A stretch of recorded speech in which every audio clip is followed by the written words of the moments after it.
प्रिय छात्रों, कभी कभी आपसे यह सवाल किया जाता है कि सर्कुलर फ्लो ऑफ इनकम या आय के चक्रीय प्रवाह से आप क्या समझते हैं, इसके अध्ययन का क्या महत्व है। और यह भी पूछा जाता है कि 2 सेक्टर, 3 सेक्टर, 4 सेक्टर मॉडल का वर्णन कीजिए, जिन्हें चित्र से दिखाइए। इसे कभी आय और व्यय का चक्रीय प्रवाह या मुद्रा के चक्रीय प्रवाह के नाम से भी संबोधित किया जाता है। मौद्रिक अर्थव्यवस्था में मुद्रा का चक्रीय प्रवाह दिखाई पड़ता है और वास्तविक अर्थव्यवस्था में यह वस्तुओं और सेवाओं के प्रवाह के रूप में देखा जाता है और उत्पादन के साधनों के प्रवाह के रूप में देखा जाता है। सर्कुलर फ्लो ऑफ इनकम का विचार बहुत पहले फ्रांसिस क्वेने नाम के अर्थशास्त्री या विचारक ने लोगों के सामने रखा था। उसका विचार था कि जिस प्रकार शरीर में रक्त परिभ्रमण करता रहता है, उसी प्रकार अर्थव्यवस्था में उत्पादित वस्तुएं या उत्पादन परिभ्रमण करता रहता है। एक अच्छी शरीर संरचना में रक्त के परिवहन में बाधा नहीं आनी चाहिए, उसी प्रकार एक अच्छी अर्थव्यवस्था में धन के परिभ्रमण में कोई बाधा नहीं आनी चाहिए। धन के परिभ्रमण में बाधा आने पर अर्थव्यवस्था में असंतुलन और दिक्कतें पैदा होती हैं। जिस प्रकार शरीर में रक्त के संचरण में बाधा आने से दिक्कतें पैदा हो जाती हैं। अर्थव्यवस्था में धन के परिभ्रमण को दिखाने के लिए हम अर्थव्यवस्थाओं को विभिन्न सेक्टरों या क्षेत्रों में बांट देते हैं और फिर यह दिखाते हैं कि किस प्रकार उत्पादित धन एक क्षेत्र से दूसरे क्षेत्र की ओर प्रवाहित होता रहता है। इस संदर्भ में अर्थशास्त्रियों ने 2 sector model, 3 sector model, 4 sector model, 5 sector model, multi sector model जैसे प्रारूपों का निर्माण कर इस परिभ्रमण को दर्शाया है। आने वाली स्लाइड्स में 2 sector model, 3 sector model, 4 sector model को दर्शाया गया है, स्पष्ट किया गया है और साथ ही यह बताया गया है कि धन के परिभ्रमण का अध्ययन करने से किस प्रकार के लाभ होते हैं या धन के परिभ्रमण के अध्ययन का महत्व क्या है। स्लाइड में दिखाया गया चित्र 2 सेक्टर मॉडल को दिखा रहा है। इसमें 2 सेक्टर हैं, फर्म्स और house hold sector. Firms producer हैं और हाउस होल्ड सेक्टर कंज्यूमर है। इसमें 2 सर्किल बने हैं, एक है इनर सर्किल और दूसरा है आउटर सर्किल। आउटर सर्किल लाल रंग से दिखाया गया है। यह भी ध्यान देने योग्य बात है कि ये दोनों सर्किल एक दूसरे की विपरीत दिशा में चलते हुए दिखाए गए हैं। हाउस होल्ड सेक्टर या गृहस्थ क्षेत्र उपभोक्ताओं का क्षेत्र है, जिनके पास उत्पादन के साधन होते हैं, यानी उनके पास भूमि, पूंजी, श्रम, साहस, संगठन इत्यादि होते हैं, जिसे वे फर्म्स को देते हैं और फर्म्स अपने द्वारा उत्पादित वस्तुएं और सेवाएं गृहस्थों को देती रहती हैं। यह चक्र चलता रहता है। बाहरी चक्र रियल फ्लो को दिखाता है।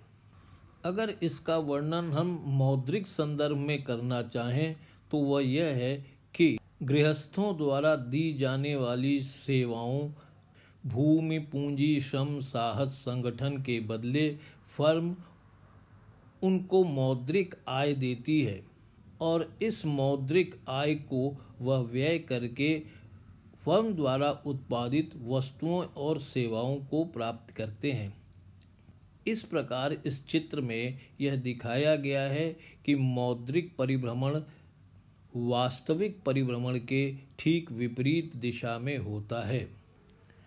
2 सेक्टर मॉडल की मान्यताएं यह हैं कि अर्थव्यवस्था में केवल 2 ही सेक्टर हैं, फर्म सेक्टर और house hold sector.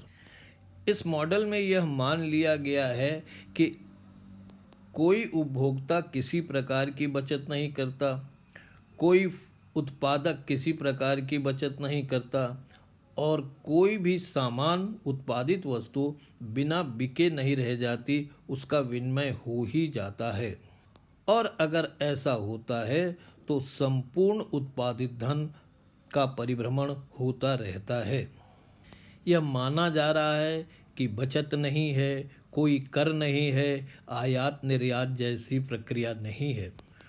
To sector model में बचत, कर और आयात को लीकेजेस के रूप में शामिल किया गया है, जबकि विनियोग, सरकारी व्यय और निर्यात को इंजेक्शन के रूप में माना जाता है। टू सेक्टर मॉडल समझाने के लिए सबसे आसान मॉडल है और वास्तविक जगत में अर्थव्यवस्था अनेकानेक सेक्टरों में बटी होती है। इसलिए हमें two sector model, three sector model, four sector model, five sector model, multi sector model का अध्ययन करना चाहिए।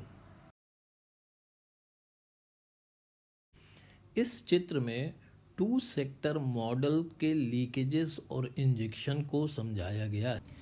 जीवन की यह एक सच्चाई है कि लोग बचत करते ही हैं और बचत को बैंक में रखते हैं।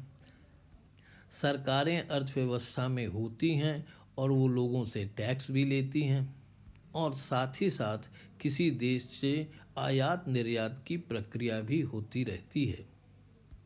लोग अपनी सेविंग्स को बैंक्स में रख देते हैं और बैंक्स उसका इन्वेस्टमेंट करके फर्म को दे देती है और इस प्रकार फिर सर्कुलेशन से बाहर निकला हुआ धन सर्कुलेशन में वापस आ जाता है। इसी तरह सरकार कर लेती है और कर लेने के बाद उसका व्यय कर देती है और इस प्रकार भी लीकेजेस के रूप में निकला हुआ धन इंजेक्शन के रूप में अर्थव्यवस्था में वापस आ जाता है। जब हम आयात करते हैं तो अर्थव्यवस्था से धन या सर्कुलेशन से धन बाहर की ओर जाता है और फिर जब हम निर्यात करते हैं तो बाहर गया धन वापस आ जाता है। इस प्रकार लीकेजेस और इंजेक्शंस के माध्यम से अर्थव्यवस्था में उत्पादित धन परिभ्रमण करता रहता है।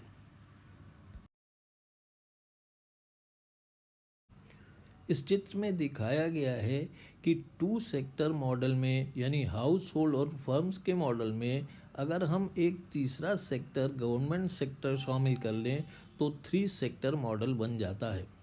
टू सेक्टर मॉडल की भांति थ्री सेक्टर मॉडल में भी फर्म और हाउस होल्ड के बीच में धन का परिभ्रमण होता रहता है। तीसरा सेक्टर आ जाने से धन के परिभ्रमण का कुछ हिस्सा टैक्स के रूप में गवर्नमेंट के पास जाने लगता है, चाहे वो हाउस होल्ड सेक्टर हो या फर्म सेक्टर हो। किंतु कोई भी सरकार इस धन को अपने लिए नहीं प्राप्त करती। सरकार इस धन को पुनः अर्थव्यवस्था में डाल देती है सरकारी व्ययों के माध्यम से। इसलिए थ्री सेक्टर मॉडल में इन तीन सेक्टर्स के बीच में house hold sector, firm sector और गवर्नमेंट सेक्टर के बीच में संपूर्ण धन का परिवहन होता रहता है। ऊपर का चित्र फोर सेक्टर मॉडल का है। इसमें house hold sector, government sector, foreign sector और फर्म सेक्टर के बीच में धन के परिभ्रमण को दिखाया गया है। पहले वर्णित तीन sector house hold sector, government sector और फर्म सेक्टर में धन का परिभ्रमण पूर्ववत चल ही रहा है, किंतु अब चौथा सेक्टर फॉरेन सेक्टर आ गया है।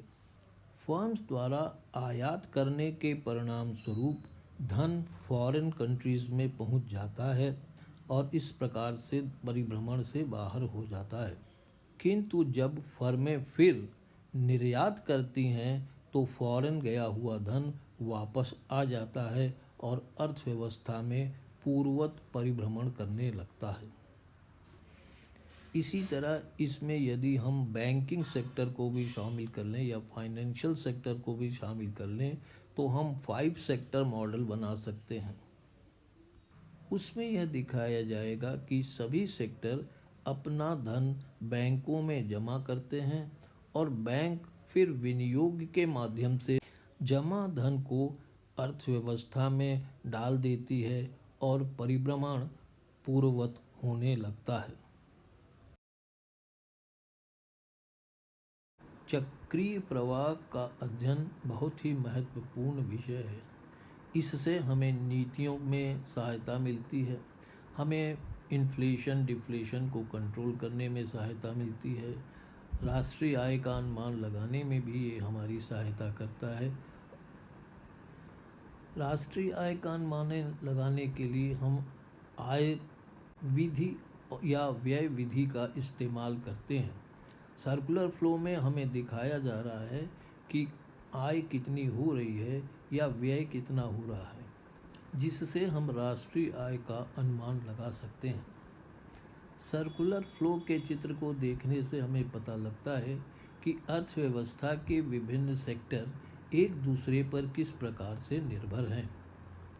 जैसे सरकारी क्षेत्र सभी सेक्टर के ऊपर आय के लिए निर्भर है और उसी प्रकार सभी सेक्टर अपने विकास के लिए सरकार के ऊपर निर्भर हैं।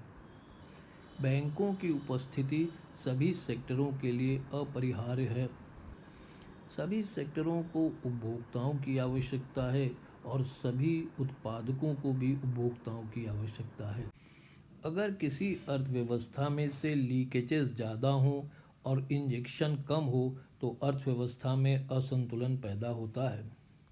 किसी अर्थव्यवस्था में मॉनेटरी लीकेजेस ज़्यादा होने से डिफ्लेशन पैदा होता है और मॉनेटरी इंजेक्शन ज़्यादा होने से इन्फ्लेशन पैदा होता है। केन्स के रोजगार सिद्धांत में मल्टीप्लायर या गुणक को बहुत अधिक महत्व दिया गया है। गुणक मार्जिनल प्रोपेंसिटी टू कंज्यूम या मार्जिनल प्रोपेंसिटी टू सेव पर निर्भर होता है। किसी इकॉनमी में अगर सेविंग्स ज़्यादा हैं यानी मार्जिनल प्रोपेंसिटी टू सेव ज़्यादा है तो मल्टीप्लायर की वैल्यू कम हो जाएगी। सर्कुलर फ्लो में सेविंग्स और कंजम्पशन दिखाए होते हैं, इसलिए ये हम मान लगा सकते हैं कि देश में मल्टीप्लायर की वैल्यू क्या होगी या मल्टीप्लायर की वैल्यू में किस प्रकार के परिवर्तन हो रहे हैं। किसी अर्थव्यवस्था में उपस्थित मुद्रा और उपस्थित वस्तुओं के बीच में एक संतुलन होता है। अगर मुद्रा की उपस्थिति वस्तुओं की तुलना में ज़्यादा हो जाए तो इन्फ्लेशन पैदा होता है और यदि वस्तुएं मुद्रा की तुलना में ज़्यादा हो जाएं तो डिफ्लेशन पैदा होता है। सर्कुलर फ्लो ऑफ इनकम के मॉडल में हम रियल फ्लो और मॉनेटरी फ्लो दोनों को दिखाते हैं, लीकेजेस को भी दिखाते हैं और इंजेक्शन को भी दिखाते हैं।